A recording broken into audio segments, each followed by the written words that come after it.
શ્રાવક જીવનની અંદર બહુ ઊંચી કક્ષાએ પહોંચેલા આ દંપતી જે છે એનાથી બહુજન વર્ગ જે છે એ પોતે આદર્શો મેળવે અને જીવનને મગાયમાન બનાવે, સુંદર બનાવે. વિનય વિજયજી મહારાજે એ વખતે શરત મૂકે, એક શરતે બનાવો, તમે પહેલા મોપાધ્યાયજી યશો વિજયજીને મળી આવો. જો મારી ઉંમર છે ગમે ત્યારે આ પાંદડું ખરી પડે તો આ અધૂરો રાસ જો એ પૂરો કરવાના હો તો જ શરૂઆત કરો તો મને કશું થઈ ગયું તો આ રાસ અધૂરો રહી જશે. એટલે યશોજી મારા સાથે તમે પરમિશન લઈ આવો. જો એ હા પાડે, પાછળનું કામ બાકી રહે અને એ પૂરું કરવા તૈયારી બતાવે તો જ હું શરૂ કરું. સંત ત્યાં ગયો, વિનંતી કરી. ઉપાધ્યાયજી તો ઉપાધ્યાયજી છે ભાઈ, એક ઉપાધ્યાય બીજા ઉપાધ્યાય સમજી શકે, એક વેપારી બીજા વેપારીને સમજે કે ન સમજે, એક ઉપાધ્યાય બીજા ઉપાધ્યાયને સમજી શકે, કારણ કે જ્ઞાન છે. સ્વીકાર્યું અને સરસ મજાનો રાસની રચના થઈ, ઘણો બધો રચ્યો અને પાછળનો જે ભાગ બાકી રહ્યો ઇન બિટવીન ત્યાં વિનય વિજયજી મહારાજ સાહેબનો કાલદર્શન થઈ ગયું કે દેવ થયા અને બાકીનો જે રચના રહી એ યશોજી ભગવાનને બોલ્યું.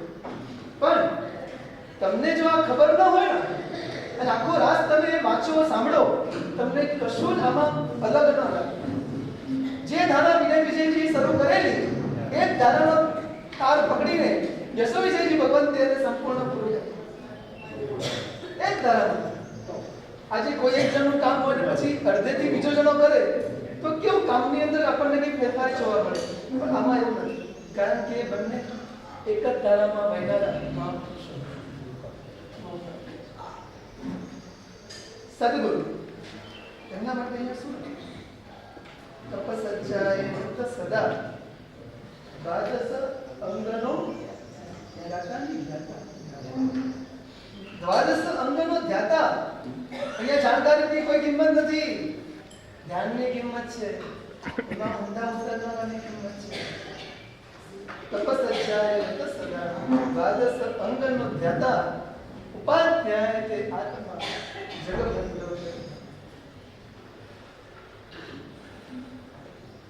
તપસજ્જાય સજાય કરો. સજાય એટલે સ્વાધ્યાય એટલે સ્વાધ્યાય 250, 500, 1000, 5000 આ સાથે સ્વ અધ્યાય, સ્વનું નિધિધ્યાસ એ સ્વાધ્યાય છે. તો આવા સ્વાધ્યાયની અંદર સદા અહીંયા સદગુરુનો ઈશારો સમજણ તરફ છે અને એ સમજણ એવી વિકસી છે એનાથી મૈત્રી ભાવ એકદમ મુખરિત થઈ ગયો છે. તમે લોકો એટલે જ આ સદગુરુના સમાગમમાં આવવાનું તમને મન થાય છે, કારણ કે એમનો મૈત્રી ભાવ એમના માટે બધા સરખા છે.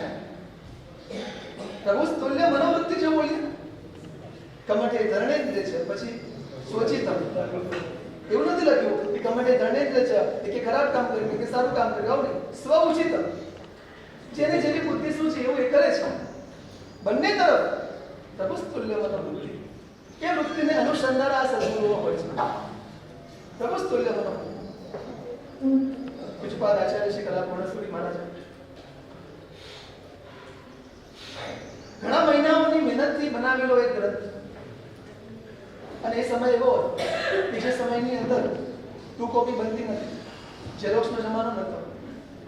એક જ માસ્ટર કોપી બનાવેલી હોય અને એ જ માસ્ટર કોપીને પ્રેસની અંદર મૂકવાની હોય, આવી બધી કંઈક વાતચીત થયેલી. અને એક સંઘના કોઈ વ્યક્તિને એ બુક આપી કે તમે જરા પ્રેસમાં પહોંચાડી દેશો. હવે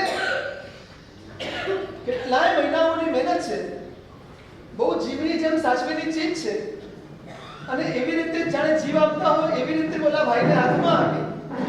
એ ભાઈ ગયા ટ્રેનમાં, એને લઈને ગયા, ગમે તે કારણ બન્યું હોય અને એને જોગવું આવ્યું કે ગમે તે થયું, કે ગઠિયો ઉપાડી ગયો કે હાથમાંથી પડી ગયું, જે થયું તે, પણ એ કોપી એમના હાથમાંથી ગાયબ થઈ. જ્યારે સામના સ્ટેશને ઉતરે છે અને બધી તપાસ કરે છે ત્યારે ખ્યાલ આવે છે કે બધું તો છે પણ આ આટલા મોટા આચાર્ય ભગવંતે, આટલા મોટા ગુરુદેવ ભગવંતે મને એક નાનકડું કામ સોંપ્યું અને હું થતરી ગયો અંદરથી. હવે શું જવાબ આપો? કયો ઓર્ડર લઈને જાઉં, કેવી રીતે એમની સામે ઊભા રહેવું, એમને ફેસ કેવી રીતે કરવું. બહુ વખત આમ ગભરાટ થઈ ગયો. પણ હવે સમાચાર તો આપવા જ, એના સિવાય તો કોઈ જાણતું નથી, એને જ આપવા પડશે. થોડા દિવસ તો દેખાયો નથી, પણ પછી ગભરાયો, કહેવું તો પડશે. અને પછી એ જ્યારે સાહેબ પાસે પધારે છે, સાહેબ પાસે આવી વંદન કરી 2 મિનિટ તો કંઈ બોલી શકતો શું, કેવી રીતે શબ્દો ગોઠવવા, કેવી રીતે રજૂઆત કરવી, કેવી રીતે. પણ જ્યારે બહુ હિંમત કરીને પછી એને કીધું, સાહેબ મારાથી બહુ મોટી ભૂલ થઈ ગઈ. આપણે બોલતા તો રડી પડ્યું, પણ ગયેલા બોલ તો ખરી, શું થયું?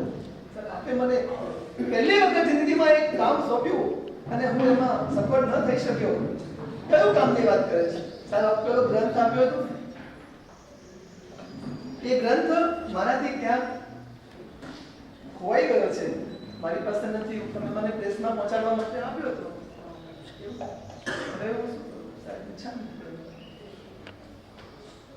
તમે લોકો આવું સાંભળો તો શું કરો? માફી તો આપી દો ભલે, કારણ કે બીજું કઈ તમારી પાસે આલો અવારો ન હોય, પણ એક વાર તો લખો, હરખો કરી નાખો બરાબર. અને પછી હવે બીજું કઈ જાણો નથી, શું કરવાનું પણ નહીં. જે બી વાત આ ગુરુદેવના કાને પડે છે એ સેકન્ડે પણ એમની ચહેરાની રેખામાં કોઈ ફરક નથી. એટલે એ સેકન્ડે પણ તપસ્યા આવો સ્વાધ્યાય કરવાનું છે. જે કઈ પણ બને તો પણ જરા પણ વિચલિત ન થાય. અને બસ કઈ નહીં, બસ મારા ભગવાનને નહીં મંજૂર છે, મારા ભગવાનને આના કરતા વધારે સારું કામ કરાવવાનું હશે. એમને આ કોપી નહીં ગમ્યું હોય તો ચિંતા ના, જરા મન પર બોજો રાખીશ નહીં. હા તમે બોલો ને, જરા મન પર બોજો રાખીશ નહીં, તું તારે જા, વાંધો નથી. અને એ પછી વળી પાછી 12 મહિનાની મહેનત થઈ અને આજે એ ગ્રંથ ધ્યાન વિચાર નામે આપણા જ્ઞાન ભંડારોની શોભા બનીને બેઠું છે. આગળ જે લખાણ થયું હતું એના કરતા પણ વધારે સુચારું લખાણ નવી કોપીમાં થયું. આ બધી વાર્તાઓ નથી લખવાની. ધ્યાન વિચાર કેટલો અઘરો વિષય છે, એ અઘરા વિષય ઉપર એમને કરેલી અનુપેક્ષાઓ, અને એ અનુપેક્ષાઓ તો કેવી હોય, આજે આવીને કાલે પછી યાદ પણ ન આવે, કારણ કે કોઈ ચોપડીમાં લખેલી તો હોય ને, મનમાં આવ્યો છે વિચાર, જો લખાઈ ગયો ટીપકાવી દીધો તો બરાબર છે, નહીં તો જતો ને હાથમાંથી. આ બધી વસ્તુને ફરી યાદ કરી અને પાછા એ તો શું છે કે ભલે વિચાર કોઈ ચોપડીમાં લખેલું હોય કે ન લખેલું હોય, મારે તો ડાયરેક્ટ કોન્ટેક્ટ છે, આમ બેસી જાય એટલે મારા ઘરનું બોલવા માંડશે, મારે લખવા. સદગુરુનું વ્યક્તિત્વ કેવું હોય છે, કેવું કેવી એમની પરિણતિ હોય છે, કેવા એમના હૃદયના ભાવો હોય છે, આપણે જો એનો થોડો ઘણો પણ સ્પર્શ કરી શકીએ તો તમે યાદ હોય. એક યુવાન એક ધર્મગુરુ પાસે જાય છે. બહુ ભક્તિભાવ વાળો યુવાન નથી, સામાન્ય યુવાન છે. 2-5 જણાએ ધક્કા મારીને મોકલેલો યુવાન છે. એવો યુવાન એક ધર્મગુરુ પાસે ગયો, થોડી વાર બેઠો. ધર્મગુરુ જરા કામમાં હતા, થોડી વારમાં પછી ઉઠ્યા અને કોઈ કામ માટે વળી બારે ગયા. એટલી મિનિટો દરમિયાન આને આવતો તો એક તો કંટાળો, કોકે ધક્કો મારીને મોકલેલો, અહીંયા કંઈ કામ તો હતું નહીં. તો બોલા સદગુરુ જે છે એના માટે સદગુરુ નથી, લોકો કે છે કે સદગુરુ છે, એના હૃદયમાં હજી એવો ભાવ નથી આવ્યો, પણ ધક્કો મારીને આવ્યો છે, બેસ્યો છે, પણ મજા એટલી બધી નથી આવતી. હવે એ કે છે બસ હવે એને એમ થાય છે કે બસ મને ચાન્સ મળ્યો, નીકળી જાવ. હવે એ તો કંઈ બોલતા નથી, એમને નીકળી ગયા, હવે ક્યારે આવશે, કેથી આવશે. અને ત્યાં એની નજર એ ગુરુદેવના બાજુમાં એક ટેબલ પડ્યું હતું અને ટેબલ ઉપર એક પુસ્તક એને જોવા માટે.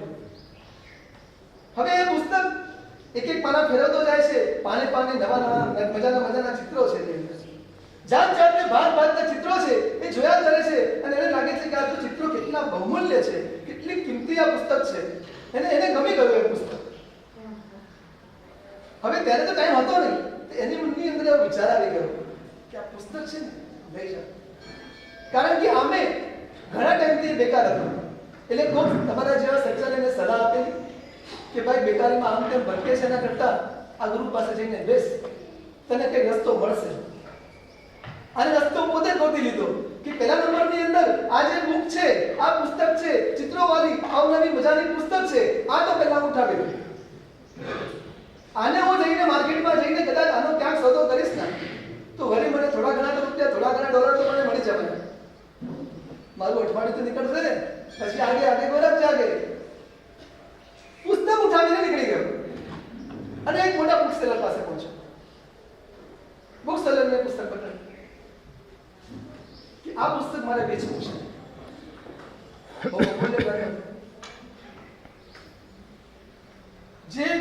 બુક સેલર જે છે એ બુકને જોઈને, પુસ્તકને જોઈને, ગ્રંથરત્નને જોઈને ખૂબ આનંદિત થઈ ગયો.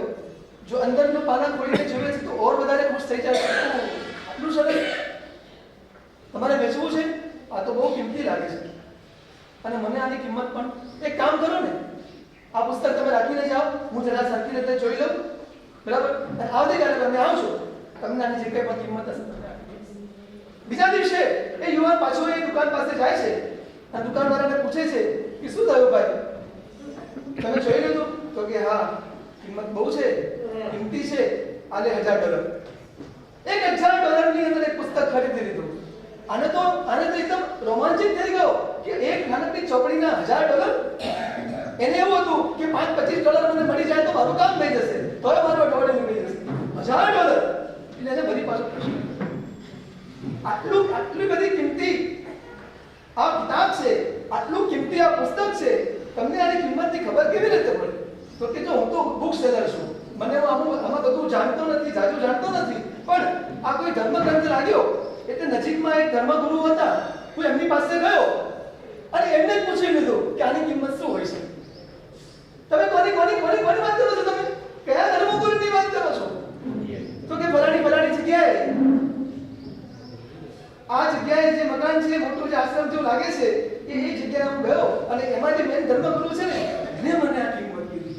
બોલો, એકદમ અંદરથી આમ સમસમી ગયું. જે ધર્મગુરુનું પુસ્તક મેં જોયું છે, હું દુકાને વેચવા જાઉં છું, દુકાનવાળો એમને પૂછે છે, એમના ચોરીનો માલની કિંમત પૂછે છે અને એ ધર્મગુરુએ કિંમત આપી પણ ખરા. એવું પણ ન કીધું કે આ પુસ્તક તો મારું ચોરાયેલું હતું ભાઈ, આવી કોઈ વાત ન કરી અને એકદમ સામાન્ય વાત હોય એવી રીતે એ બુક સેલરને કહી દીધું કે આની $1000 ની છે. હવે પાછો મળે, એને તત્વ મળી ગયું, એને જીવનનો રસ્તો મળી ગયો. એ $1000 એને સીધો ગુરુ પાસે પહોંચી ગયો. આગળ શું થયું પછી વાત? આનામાં પ્રકાશ ફેલાવવા માટે તૈયાર. આવા સદગુરુઓ કે જે સદગુરુઓ પોતાના ભીતરની અંદર વિના હોય, આવા સદગુરુઓ જેઓએ પરમના રસની અંદર જગોડાઈ ગયા હોય, પોતે એક પળ એના પરમ રસની અંદર નિમગ્ન હોય, આવા સદગુરુઓ જ્યારે આપણું યોગક્ષેમ કરવા માટે તૈયાર થતા હોય ને, ત્યારે સમજવાનું આપણા બહુ મોટા સૌભાગ્ય છે. આપણે બહુ મોટા સૌભાગ્યશાળી છીએ, બળભાગી છીએ કે આવા ગુરુઓ આપણું યોગક્ષેમ કરે છે. એમની પાસે માત્ર કોરું જ્ઞાન નથી હોતું, માત્ર નોલેજ નહીં, પણ સમજણનું જ્ઞાન હોય છે, અન્ડરસ્ટેન્ડિંગ વાળું જ્ઞાન હોય છે. અંદરથી પોતે સમજી શકે છે, એથી સમજણ, સ્થિર સમજણ, અને તમને પણ એ સમજણ પાસ ઓન કરે કે તમે પણ આ બધું કરો. તમારા સંસારની અંદર જ્યાં તમે દુઃખી છો ને, એનું મુખ્ય કારણ હોય ને તો અણસમજણ છે. તમે થોડીક સમજણ કેળવો તો બધું જ બરાબર થઈ જાય. મહોપાધ્યાયજી મહારાજ, ઉપાધ્યાય ભગવાન આપણને આવું જ્ઞાન પીરસે છે. બોલો, તમને જ્ઞાન આપ્યું, હવે ઉપાધ્યાય શું આપશે? ગુરુ શું આપે ભાઈ? શિક્ષક જ્ઞાન ભાન કરાવે, જ્યારે ગુરુ અજ્ઞાન ભાન કરાવે. શિક્ષક પાસે ભણો તો તમારું જ્ઞાન વધે અને ગુરુ પાસે ભણો તો તમારું અજ્ઞાન વધે. ચાલશે તમને? અજ્ઞાન વધશે અહીંયા ભણતો તો, હા, તમને તમારું અજ્ઞાન વધશે. ચાલશે? નથી બેસતું? કેમ નથી બેસતું? આ મોટું અજ્ઞાન છે. હું તમને પૂછું, તમે તમારા વિશે કેટલું જાણો છો? છે કોની પાસે જવાબ? તમે તમારા વિશે કેટલું જાણો છો? તમે તમારા વિશે લગભગ કશું જાણતા નથી. તમને ખબર હતી કઈ કાલ સુધી? આજે ખબર પડી ને, આ ઉપાધ્યાય પદમાંથી ગયા હતા. આ ઉપાધ્યાય પદમાંથી એ ગુરુ ભગવાન નીકળ્યા, તમને જ્ઞાન પહોંચાડ્યું, અજ્ઞાન પહોંચાડ્યું, તમારું અજ્ઞાન વધાર્યું. તમને એ પણ ખબર નથી કે તમે કોણ છો, શું છો, ક્યાંથી આવે છો, ક્યાં જવાના છો. જેમ જેમ સદગુરુના સાનિધ્યમાં રહીએ અને એ આપણને જેમ જેમ જ્ઞાન આપતા જાય ને, તેમ તેમ આપણને ખબર પડતી જાય કે હું કેટલો અજ્ઞાનમાં ડૂબેલો છું.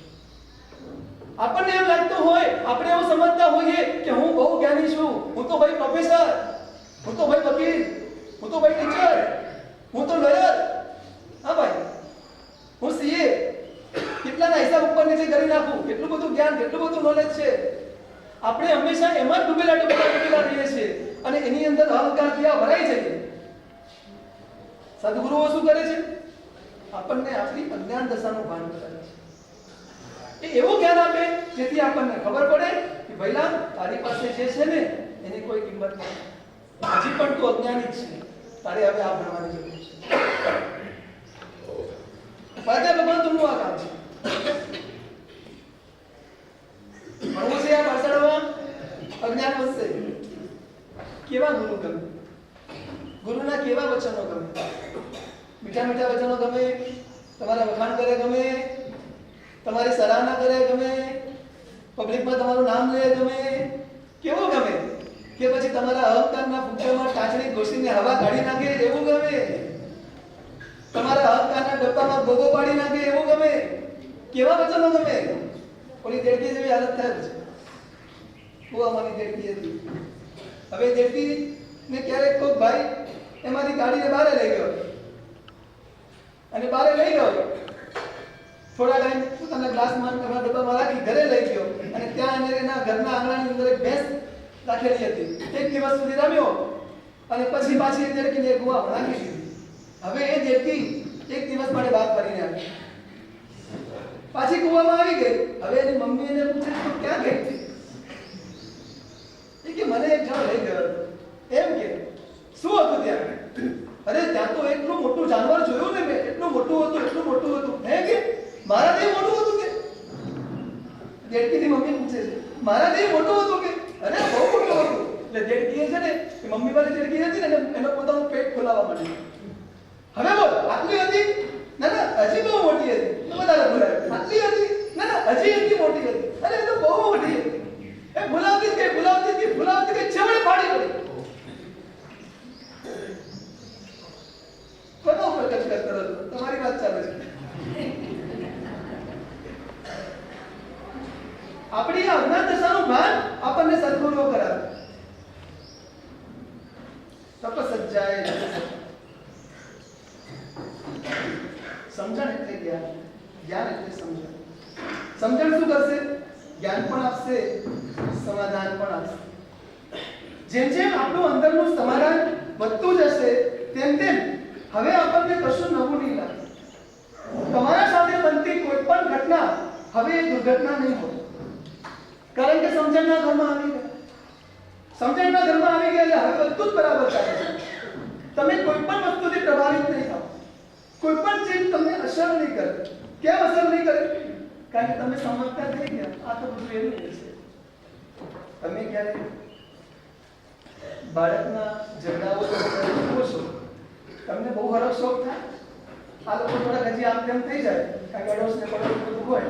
પણ તમે લોકો કેવા એકદમ અંગાને શેકારો છો, અડગારો છો, બાળકો લડે જલ્દી બરાબર ભેગા થઈ જશે. સમજણના ઘરની અંદર આપણે જો આવી જઈએ ને તો પછી આપણું જીવન કેટલું મધુરું મધુરું થઈ જાય. પણ એ સમજણના ઘરમાં આવવાની આપણને રુચિ થવી જોઈએ. રુચિ થતી ને પણ આ બધું સાંભળવાથી રુચિ થાય, ધીરે ધીરે થાય કે આ તો બહુ મજાનું કામ છે. આટલા બધા મારા સાહેબ લોકોને જુઓ છો તો તમને એવું ન થાય આ લોકો કેવી રીતે શાંતિથી મોઢાથી રહી શકે છે?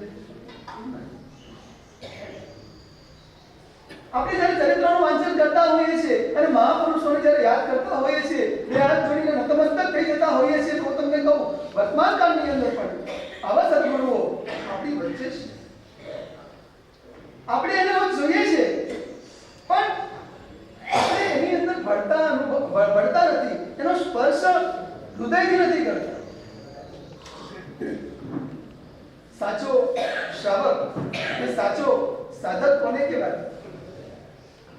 કેવા સદગુરુઓના નજીક જાય ને એને કરંટ લાગે છે. કરંટ લાગે એટલે એની જે અંદરની અનુભૂતિ હોય એ સદગુરુનો જે અંદરનો જે તાપ છે, એમની અંદરની જે ઓરા છે એનો સીધો એની સાથે સ્પર્શ થઈ જાય. તમે લોકો શું કરો? ઓહો અમારા ગામમાં મોટા મહારાજ આવ્યા છે, હાલો હાલો આપણે વંદન કરીએ. વંદન કરવા આવ્યા પાછા ભાસ્કર આપશે. મેં પૂછીએ ને, તમને પૂછે, સાહેબ ડાયરેક્ટ ના પૂછે, મહાત્માને પૂછે મોટા મહારાજ દાસકેત આપશે. તમે કહીએ ના તો નહીં પાડે, પૂછશે કેમ જોઈએ છે. તમારી પાસે કારણ વ્યાજબી હોવું જોઈએ. જવાબ દેવા પૂરતું તો કમસે કમ બોલજો કઈ, તો ના નહીં પાડે. એમ પછી વિચાર માથું પણ પડે, હારું કારણ તો કઈ છે જ નહીં.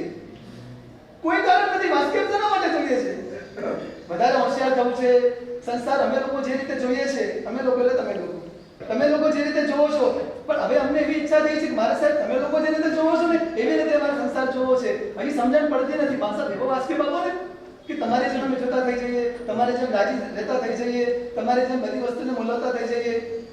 આવો વાસ્તવિક વાસ્તુને કોઈ નથી લીધું. બોલો,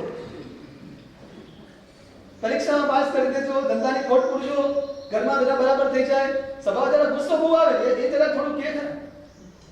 પણ એવું જોઈએ છે એમને કે મારા સાહેબ એવો કોઈ જાદુ કરે, એવો કોઈ વાસ્તવિક નાખી કે મને ગુસ્સો ન આવે, એના માટે હું કઈ નહીં કરું. આવી રીતે કેવી રીતે થશે તમારું કામ? અત્યારે પણ તમે જુઓ, વર્તમાન રચનાને અધ્યાત્મનિષ્ઠ ગુરુદેવ અત્યારે અહીંયા બિરાજમાન છે. કેટલા વર્ષોથી તમે એને જુઓ છો? કેટલા વર્ષોથી તમે શું જોયું? તમને કોઈ પૂછે તમારા અત્યારે ગચ્છાધિપતિ મહારાજ કયા, નામ આપી દેશો, કોઈ થોડો પરિચય પણ આપશો. એ લોકો બે ભાઈ હતા, એમના બાપુજી પણ હતા, એ બહુ મોટા આધ્યાત્મિક યોગી થઈ ગયા. આ બધી વાતો તમે પરિચય બધો આપશો. તમે એમના વિશે શું જાણો છો? તમે રોજ નજીક આવો છો, જાણો છો શું? હવે એવું ન કહેતા કે અમે લોકો તો સાહેબ આવીએ અને બસ બંધન કરી લઈએ, વાસ્કેપ લઈ લઈએ, બાકી બીજું બધું અમને બહુ ખબર ના. વાતચીત ક્યારે થતી નથી. મારા બહુ કડક લાગે અમને, એટલે બહુ વાતચીત ન થાય. પછી તો કડક લાગે તો ભૂતકાળ થઈ ગયો. તો સદગુરુને ઓળખવા માટે વાતચીતની પણ જરૂર છે. એ કઈ વાત કરે તો જ તમને એનો પરિચય મળે એવું જરૂરી નથી. કારણ કે એમની ઉર્જા એ જ્યાં વિરાજમાન હોય છે ને ત્યાં આસપાસ કેટલાય જગ્યા સુધી એ ફેલાયેલું હોય છે. કેટલા મોટા ઘેરાવાની અંદર એની ઉર્જા ફરતી હોય. તમે બહારથી આવ્યા અને એ રૂમમાં પ્રવેશ કર્યો, તમારા વિચારોમાં જે પરિવર્તન આવવા માંડ્યું ને, તમને અંદરથી જે શાંતિ અને પ્રસન્નતાનો અનુભવ થવા માંડ્યો ને, એ એમનો પરિચય છે. ત્યારે લીધો આપણે આવો પરિચય. એમના નેત્રોને જો તમને કશું નવું લાગે? શું છે? કેટલા શાંત પ્રશાંત, કોઈ પ્રકારની વિકારિતા જોવા મળે. વિકારિતા એટલે કશું જુદું પ્રકારનું જોવા મળે. ક્રોધાવેશમાં આવી ગયા હોય, આંખો બોલે છે, આંખો બોલે, ઊંચાટમાં હોય, ચિંતામાં હોય, આવું બોલે. સદગુરુના નેત્રોને જુઓ અને નેત્રોને જોતા જોતા વિચાર આવે કે પ્રસંગો, ઘટનાઓ મારી સામે પણ બને છે, એમની સામેથી પણ પસાર થાય છે, પણ એ દરેક ઘટનાઓને, દરેક પ્રસંગોને નિરાસંસ ભાવે એને નિહાળી શકે છે. જગતના ચોકની અંદર, જગતની ચોખટમાં બનતા જે પ્રસંગો છે એ પ્રસંગોને એકદમ નિરાસંસ ભાવે એ નિહાળી શકે છે. એનાથી લેપાતા નથી, એની અંદર ભળતા નથી. અને જ્યારે હું રાગી છું, હું દ્વેષી છું, હું લોભી છું, હું કસાઈ છું, એના કારણે જે કંઈ પણ ઘટનાઓ બને છે એ ઘટનાઓના કારણે ક્યારેક હું દુઃખી થઈ જાઉં છું, ક્યારેક હું રાજી થઈ જાઉં છું, ક્યારેક હું ગ્લાનિ અનુભવું છું, ક્યારેક બેચેન થઈ જાઉં છું, ક્યારેક જ પ્રસન્ન થાઉં છું, બાકી દુઃખી હોઉં છું. આવું બધું આપણને વિચાર કેમ નથી આવતો?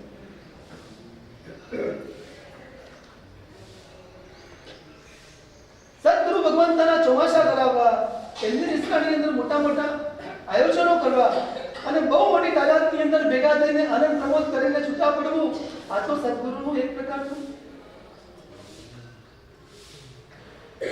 તમારે ખુદને વિચારવાનું છે કે ના મોટા ગુરુ ભગવાન જ્યારે આપણી વચ્ચે હોય અને આપણે એને પામી ન શકીએ.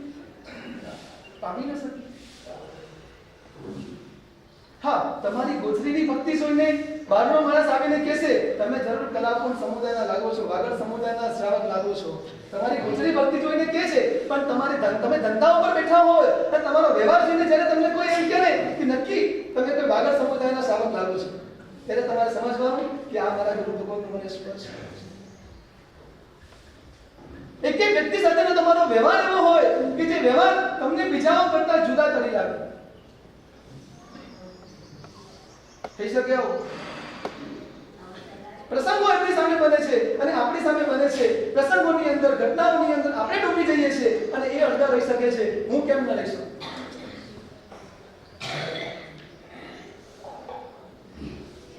તમને ક્રોધ કરવાની છૂટ, પણ તમે ક્રોધી ન કહેવાઓ, એવું જોઈએ? આવું કંઈક બતાવો.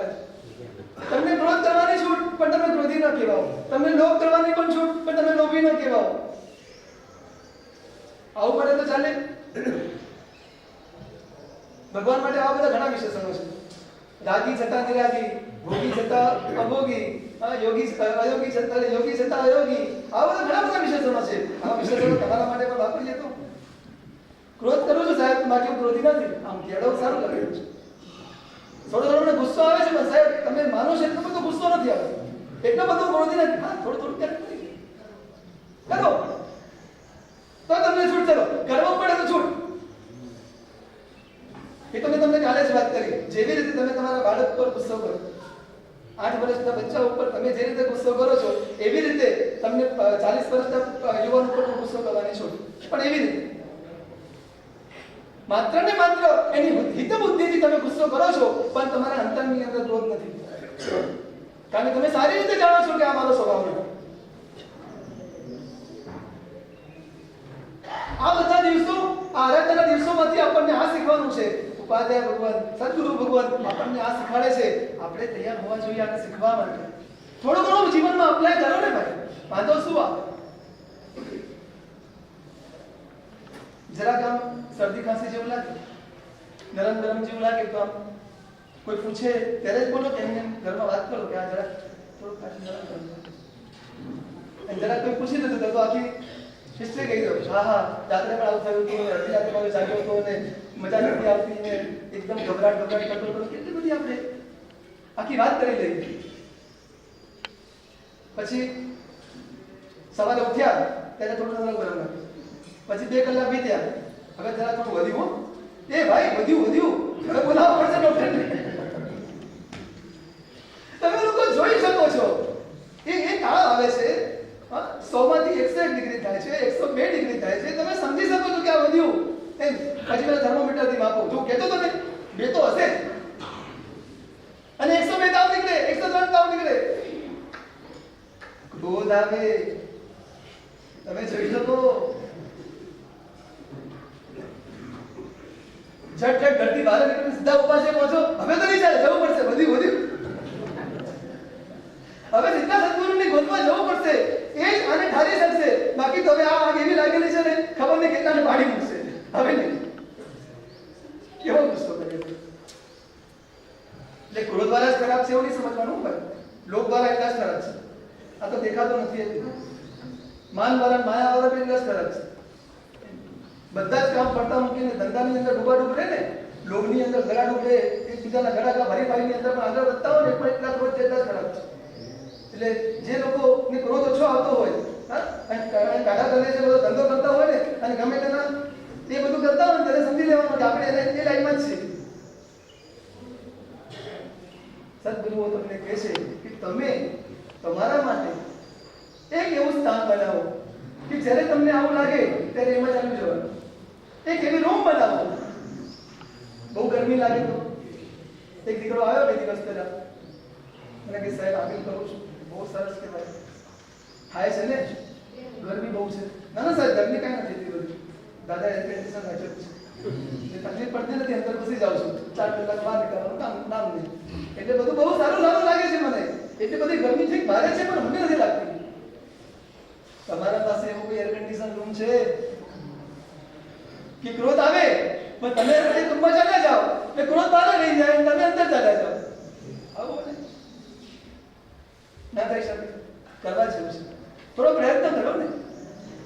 નવપદની ખાલી આપણે ભગવાનના વર્ણન સાંભળીને ભગવાનની વાવા કરી, સિદ્ધના વર્ણન સાંભળીને સિદ્ધની વાવા કરી, આચાર્યની વાવા કરી, ઉપાધ્યાય બધાની વાવા કરશું. આપણે પછી પોતાને પણ કરવું છે. તમારી ડાયમંડની ઓફિસ હોય કે સોના ચાંદીની ઓફિસ હોય, એર કન્ડિશન ઓફિસ છે, ચારે બાજુ તમે જુઓ, તમે અંદર બેઠા છો, પણ બારે જોરદાર વાવાઝોડું શરૂ થઈ ગયું છે, ધૂળની ડમરીઓ ઉડે છે, અને જોરદાર બારે ભાગમાં મેઘ વરસવાનો શરૂ થઈ ગયો, અને જોરદાર એ સામેલા ધાર વરસાદ થાય છે, તમે જોઈ રહ્યા છો, પણ તમે નિશ્ચિત છો. તમે તમારી ઓફિસમાં બેઠા છો, એર કન્ડિશન ઓફિસમાં બેઠા છો, અને તમે મોટો જે દિવાલ સાઈડનો જે મોટો ગ્લાસ છે, એમાંથી તમને બહારનું બધું દ્રશ્ય દેખાય છે, પણ તમને એક રસકણ પણ ચોટતી નથી. તમે જોઈ શકો એમાં ભણવાનું થઈ શકે આવું છે કે નહીં? ઉપાધ્યાય પાસે ભણવાનું, આચાર્ય પાસેથી પ્રેક્ટિકલ લેવાના અને પછી સિદ્ધ જેવા થવું છે ને આપણને. હરિયાણ તો કોક જ બનશે ભાઈ. સિદ્ધ જેવા બનવું છે તો સિદ્ધ જેવા બનવું હોય તો નાના નાના એક્ઝામ્પલ આપણે જીવનમાં લાવવા પડશે. આ બધું આપણી સાથે જે બનતું હોય છે ને, તમે જો એકવાર છે ને રામકૃષ્ણ પરમહંસ ક્યાંક બારે ગયા, થોડી વાર પછી ઉપાસ એ લોકો આશ્રમ છે, આશ્રમમાં આવ્યા ને એટલે બહુ રાજી રાજી હતું. જે ચેલાઓ બધા એને ઘેરી વળે, ગુરુજી ગુરુજી ગુરુજી આજે આટલા બધા ખુશ કેમ છો? અરે જવા દે, વાતો જ ન કરતી. અરે બહુ મજા આવી ગઈ. અરે મને શેની મજા આવી ગઈ? અરે મને બેસવા દો ને. હવે તો બોલો. અરે મને પાણી વાત. હવે બોલો આટલા બધા રાજી કેમ છો? અરે આજે તો બહુ મજા આવી ગઈ. હું જ્યાં ગયો હતો ને, અરે રહેવા દે, એટલી બધી મજા આવી. પણ શું થયું ગુરુજી?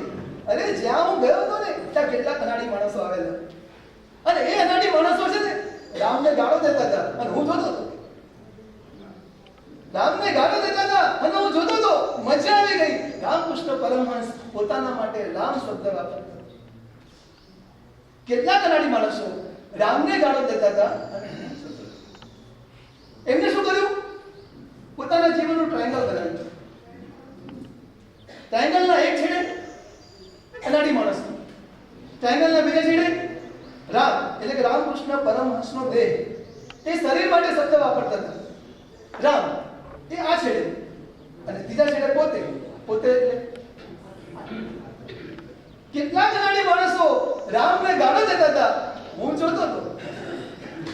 તમારે તો ઘણી વાર બનતું હશે કે નહીં? ત્યારે તમે શું કરો છો? ઘટનાઓની સાથે જ્યારે તમે જોડાઓ છો ને ત્યારે જ દુઃખની શરૂઆત થાય છે. તમે જો ન જોડાવો તો કાંઈ નથી.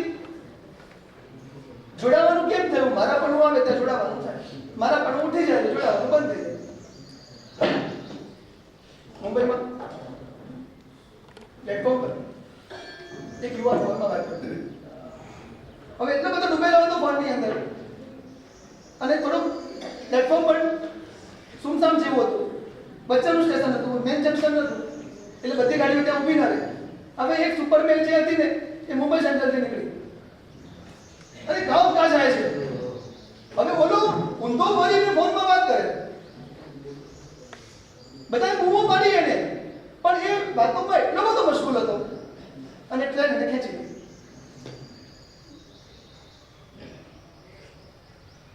હવે એ સમયે એક જગદીશભાઈ કરીને વ્યક્તિ હતા. એ બાપ દીકરો એ ટ્રેન પકડવા માટે સ્ટેશન પર આવ્યા હતા. એમનો દીકરો આ ફોન પર વાત કરતો અને જેવી પેલી ટ્રેન પસાર થઈ અને જગદીશભાઈને એકદમ બેહોશ થઈ એને હોસ્પિટલાઇઝ કર્યા અને ડોક્ટરે ટ્રીટમેન્ટ શરૂ કરી. કે શું થઈ ગયું? ટ્રીટમેન્ટ ચાલુ છે પણ કેવી રીતે પણ કેમે કરીને પણ એ હોશમાં નથી આવતા. થોડી વારથી બધા સ્વજનો બધા ભેગા થઈ ગયા. સ્વજનો વારા પડતી એમની પાસે આવે છે. ડોક્ટરો પણ કહે છે તમે બધા ઉપાયો કરીએ છીએ પણ કઈ. અને ત્યાં એક યુવાન આવ્યો. પપ્પા પપ્પા પપ્પા ઉઠો ઉઠો. કોણ કે? હું વિરલ. હે એ તો અહીંયા છે. આખા બેઠા થઈ બેહોશી દૂર થઈ ગઈ. મનમાં સ્પષ્ટ થઈ ગયું એ ગયો ને એ મારો નતો. જે ટ્રેન નીચે આવી ગયો ને એ મારો નતો. મારો તો આવી હાજર છે. તમને આવી હાઈસ થાય. તમારી દુઃખની શરૂઆત ક્યાં થાય? જ્યાં પોતાના પણ આવ્યું ત્યાં શરૂઆત થઈ. આ બધું આપણને શીખવું પડશે. આપણે આ નથી શીખતા ને એટલે દુઃખી છીએ. કોકે કઈ કહી દીધું આપણે હળવા ના થઈ શકીએ. આપણે હળવા થઈ શકીએ કે ન થઈ શકીએ? આપણે વિચારીએ કે ભાઈ જે કંઈ પણ બને છે મારી સાથે એની અસરમાં તમે નહીં આવો ને. અસરમાં આવો છો માટે તકલીફો શરૂ થાય છે. ગમે તે ઉદય થાય બરાબર, કર્મનો કોઈ ઉદય આવે અને કોઈ ઉદયના કારણે ખુલ્લા થઈ ગયા શરીર. થઈ ગયા તો થઈ ગયા, પતી જશે. હે કે તમને તો બહુ બધું ભાગી ગયું ને. ઠીક છે, પછી ગયું ભગવાનની કૃપાથી. પછી ભાગી ગયું એ તરફ જવા કરતા ભગવાનની કૃપાથી બચી ગયો બોલો છો ને આવું કે આમાં એવું થયું કે જે કર્મ તમે ઉદયમાં આવ્યું અને કંઈક નુકસાન થયું શરીરને, પણ એ સમયે તમારા મનની પરિણતિ એ ઉદયને અનુસરી નહીં, આત્માને અનુસરી. આપણી જે ચેતના છે એ ઉદયાનુગત ન બની, પણ સ્વભાવાનુગત બની. મારો સ્વભાવ શું છે? મને તો કાંઈ નથી. અરે મેં આટલું બધું વાગ્યું છે, બરાબર, તમને દેખાય છે, બાકી મને કઈ આવું તમે બોલો બોલી શકો? તમને દેખાય છે બાકી મને કઈ થયું નથી. હા, થોડું વાગ્યું તો બોલે, પણ તમે જેવું વિચારો છો થઈ શકે. આપણે છે ને આને આ શરીરને આપણે સ્વયં છીએ એવું જે માનીએ છીએ ને એ જ આપણો મોટો અભ્યાસ છે. અને એના કારણે રાગ થાય છે, એના કારણે દ્વેષ થાય છે, એના કારણે દર્દો ઊભા થાય છે, એના કારણે પીડાઓ થાય છે, એના કારણે ઈર્ષ્યા થાય છે, એના કારણે બીજાના ઉપરનો બ્લેમ થાય છે, એના કારણે આપણે નુકસાન પણ બીજાને પહોંચાડતા હોઈએ છીએ, અને એના કારણે આપણે અપ્રિય બની જતા હોઈએ છીએ, અને છેવટે આપણે પ્રસન્નતાનો ડાઢ વળી જતો હોય છે. અને પછી ધોયેલા મૂળા જેવા મોઢું લટકાવીને પછી ભગવાનના ડેરામાં જાઓ, એમાં શું મજા આવે? દુઃખ તો જાતે ઊભું કર્યું છે. ભગવાન શું કરે પછી એમાં? તમે કીધું તો મંદિર ગયો પણ એટલી મજા ના આવે. હવે મને કહેજો નહીં કીધું તેનો ભાગ ભગવાનનો નથી, ભગવાન આ ભાગ આપણો પોતાનો છે. આપણે જ પહેલા આપણી ખોટી સમજણના કારણે, ઊંધી સમજણના કારણે દર્દો ઊભા કર્યા. હવે કે મટાડી આપો, અને મટાડવાનું પણ મારી શરતે, તમે કહો એમ નહીં પાછું. આવી રીતે જો કરીએ તો કેમ છે? જે પણ ઘટનાઓ બને એ ઘટનાઓની અંદર સારી સારી બાબતો જે છે આપણે ત્યાં અનેકાંત હોય છે. એક જ ચીજને અનેક રીતે તમે જોઈ શકો છો. તમે અનેક રીતે જોવો ને. પેલા વણકર કબીર વણકર એ પોતે કાપડ વણતા હતા, અને એ વખતે એ સમયની અંદર એના ઈર્ષાળુ બહુ હતા. એટલે ઈર્ષાળુ લોકોએ એના ઉપર ઘણા બધા ગુનાઓ લાગુ પાડેલા, અને ઘણી બધી એમની ખરાબી ગામની અંદર કરેલી, અને તોય બરાબર બહુ અસર ન થઈ. કબીરજીને બહુ અસર ન થઈ. એટલે કેટલાક માણસો સીધો વરઘોડો લઈને જાણે કે પેલો ભવાયો કરવો છે, ઝઘડો કરવો છે એમ સમજીને એના દુકાનના પાટી આવીને આવી ગયા, અને થોડા લાંબે ઊભા રહી અને એમ ફેર બોલવા માંડે. કબીરજી કપડું વણે છે, થોડી વાર ઉપર જોવે, વળી પાછું કપડું વણે, વળી ઉપર જોવે, વળી કપડું વણે. ઓલા લોકો અડધો કલાક જેટલું પણ આવડતું હતું, ગાડીમાં જેટલું આવડતું બધું કરી ગયા, કંટાળીને ચાલ્યા ગયા, શેરીના નાકે ગયા. અને શેરીના નાકે ગયા પછી એમાં એક ડાયો માણસ એને અરસ પરસ અંદર વાત કરી કે સાલું આપણે અડધો પોણો કલાક તે આટલું બધું બોલી આવ્યા, એમને તો આપણને કંઈ કીધું નહીં, કંઈ ગડબડ લાગે છે, આપણે આ સારું ના કર્યું કે ભાઈ આવો ભલા માણસ, આવો ભગવાનનો માણસને આપણે આટલો બધો હેરાન કર્યો, આ સારું ના કર્યું કે ભાઈ ચાલો આપણે એને માફી માગી આવીએ, એમના પગે પડી આવીએ, માફી માગી આવીએ. કોકના ચડાવે ચડી ગયા, આપણે આવી રીતે કર્યું, બરાબર ન થયું કે ભાઈ. એ લોકો પાછા આવીને કબીરજીના પગે પડે છે. કબીરજી, ભૂલ થઈ ગઈ, અમે તમારો બહુ મોટો ગુનો કર્યો, માફ કરજો અમને. શેનો ગુનો? કયો ગુનો તમે કર્યો છે? એ કે અમે હજી હમણાં તો આવ્યા હતા, અડધો કલાક તમારી સામે અહીંયા ઉભા રહીને ગયા, અને તમને ન બોલવાનું બોલીને ગયા છીએ, તમે એક શબ્દ બોલ્યા નહીં. કેમ? તમે આવ્યા એ તો મેં જોયું, તમે ઉભા હતા એ પણ જોયું, તમે કંઈક બોલતા હતા એ પણ જોયું. મને એમ કે તમે કામ ના બોલતા હશો.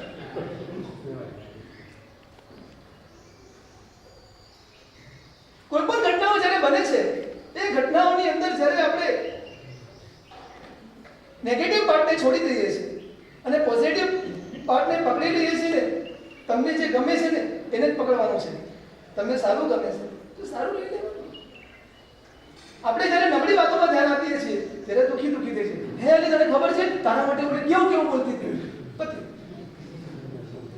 તમે સાંભળ્યું ન સાંભળ્યું, પણ તો પણ મનની અંદર ચકડો ભરવા માંડે. એટલું બધું ભરે, એટલું બધું, જ્યાં સુધી ખુલાસો ન થાય અથવા જ્યાં સુધી એને મોઢે ન ચોપડાવી દઉં ત્યાં સુધી ચાલ્યા કરે. ઉપાધ્યાય ભગવાન ના પાડે છે આવું નહીં કરવાનું. આજના શિક્ષક છે, ઉપાધ્યાય ભણવું અને ભણાવવું ભણાવે. આવું નહીં કરવાનું બચ્ચા. આવી રીતે કરશે તો દુઃખી થઈ જઈશ તું. તને કોઈ મોઢે આવી નથી તને વાત. કોકે ગામમાં કઈ વાત કરીને પણ તારે શું કામ માથા ઉપર લેવાનો ભાઈ? શું કામ? આપણે આવું ના કરીશું. તો બહુ વિચારવા જેવું છે. આ લોકો તમે જુઓ ક્યારે કોઈ તકલીફ જ ન થાય અંદર. કેમ તકલીફ ન થાય? તમારા સંસારી પરિવારોમાં પણ કેટલાક 2 ભાઈઓ 3 ભાઈઓ 4 ભાઈઓ બીજાને આંખોમાં ધુમાડા ફૂટે ને એવા સંબંધો મીઠા એ પરિવારોમાં હોય છે. 4 ભાઈઓ 6 ભાઈઓ એક જ તાંગણે એકદમ બંધાઈને ચાલતા હોય. કેવી રીતે બની શકે આવું? કારણ કે એ બહારને કોઈ વાતોને સાંભળતા જ નથી. અને કદાચ એક ભાઈને કઈ વાત કરી લીધી હોય ને તો રાત્રે પાછા બધા ભેગા થાય. આજે ઓલો મને મળ્યો તો તમારા માટે બહુ મજાની વાત કરી હતી મને. એમ કરીને જે કંઈ પણ ખરાબી બુરાઈ કરી હોય ને એ બધી વાતચીત થઈ જાય અને ત્યાં બંને 2 ભાઈ 3 ભાઈ વચ્ચે એ વાતનો ખુલાસો થઈ ગયો એટલે વાત ફિટોસ થઈ ગઈ. હવે પછી ઓલો ભલે ને પછી પંજીરાવા વાળે એને જે કરવું કરે. કેટલાક લોકોને આવો રસ હોય છે, કેટલાક લોકોને રસ જ એવો હોય છે. ઠીક છે, એને કંઈ કહેવાની જરૂર જ નથી. તમે લોકો જ્ઞાની ભગવાન જો કહે છે તપસ્યા રતસતા, તમે જો સમજણના ઘરમાં આવી ગયા, તમે સમાધાનમાં આવી ગયા તો કોઈ નબળી પરિસ્થિતિ, કોઈ નબળો વ્યક્તિ કે કોઈ નબળી વૃત્તિઓ તમારું કશું જ નહીં બગાડી શકે. આપણું બગાડનારા સૌથી વધારે કોણ છે? આપણે. અને આપણું સારું કરનારા આજના દિવસની અંદર આપણે આટલું શીખીએ અને આને જીવનમાં ઉતારી તો આ ઉપાધ્યાય પદનો જે દિવસ છે એ ખરેખર આપણા માટે અજવાળાનું કામ કરશે. અંતરની અંદર એટલો બધો આનંદ રહેશે. કોઈના બોલવા ઉપર કે કોઈના વર્તનથી જો આપણી ખુશી, આપણી પ્રસન્નતા દબાઈ જતી હોય તો એવા કેવા આપણે મગજ વગરના કહેવાઈએ કે આપણી પસંદગીનો દોર, રિમોટ કંટ્રોલ કોઈ ત્રીજાના હાથમાં. તમે કોઈ ટીવીનું બોક્સ છો, આમ ચેનલ દબાવો એટલે બટન દબાવો એટલે ચેનલ બદલાઈ જાય. ઘણા યુવાનો આવું થતું હોય, જોજો આપણે ઓલા જો ગુસ્સો કરાવી એમ કરીને એવી હળી કરે ને ખબર જ હોય બધો પણ એવો હોય. કારણ કે એને આ બધું સાંભળ્યું ન હોય એટલે તરત હાથમાં આવી જાય અને ઝઘડી પડે. તમારો દીકરો રડતો રડતો ઘરે આવે, માવડીને કે અને જરા કે મને દર વખતે એ બહુ ચીડવે છે, હું કેટલું કહું છું તો મને ચીડ્યા કરે છે. એને તમે કઈ કર્યું? તને માર્યું? ના, માર્યું નથી, પણ મને બહુ ચીડવે છે. એ વખતે તમે એને શું સમજાવો? તમારા બચ્ચા સાચું બોલતો છે, સમજાવતા હોય બોલજો. તમે તમારા બાળકને શું સમજાવો? તમારો બાળક થોડો સમજો થઈ ગયો, 8-9 વર્ષનો થઈ ગયો છે, તો શું કરશો? ઓલાને જરા કહેવાય જેવું લાગશે તો કેસો કરા, પણ એક વાર કીધું, 2 વાર કીધું, ત્રીજી ચોથી વાર પણ આવું બન્યું છે તો હવે. અને કદાચ ઓલાને કહેશો, એની માવડીને કહેશો, એ પછી પણ તમે તમારા દીકરાને કહેશો તો નહીં કહેશો? શું કહેશો? તું ચીડાય છે તો ચીડવે છે ને, બોલો ને. તું ચીડાય છે તો ચીડવે છે ને, તારે ચીડાવવાનું જ નહીં. તમે મારતો હો તો મને કહેજે તો હું એક ઢોલ મારી હવે, પણ તું ચીડાવવાનું નહીં. ચીડા તો બંધ થઈ જશે. કેટલી સમજણ તમારા લોકોમાં છે. આ સમજણ ટામે કેમ નથી લગાડતા? બાળકોને તો આપો છો, તમે કેમ નથી લાગતા? એને કેમ નથી લગાડતા કામે? જ્યારે તમારી સાથે કંઈ પણ આવું બને તમારે ચીડાવવાનું નહીં. હું તમને કહું છું, બરાબર છે? તમારે નહીં ચીડાવવાનું. ઠીક છે? ફાવશે આવું?